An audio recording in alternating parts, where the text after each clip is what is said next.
हेर बाबु यो मरेर जानेको टोलाको बाबु यो मलाई घर परिवार भएर सबैजना ज्वाइँ चेला कुटुम्बले सहित बाबु चढाइ पुढाइ गरी ल्यायो बाबु।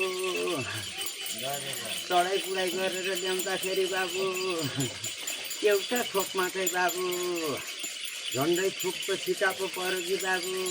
त्यो चाहिँ मैले खाएको छुइनँ है। अब यो अचार विचारहरूमा हुनसक्छ बाबु। त्यो म त के भन्नु र बाबु, मैले त्यो चाहिँ खाइनँ। अरू सबै खाएर म बाँसैको रुखमा बसिरहेको छु। म 3 दिनसम्म त्यहाँ रहन्छु। 3 दिनसम्म पुग्ने मलाई खानपिन गरेको छ बाबु। म त के भन्नु र, मलाई बेला बेलामा मिठो मसी नखाँदाखेरि मलाई पनि सम्झी ल्याउनु बाबु।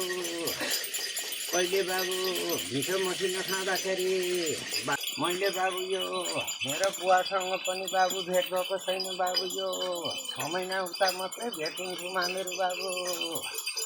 म त के भन्नु र बाबु यो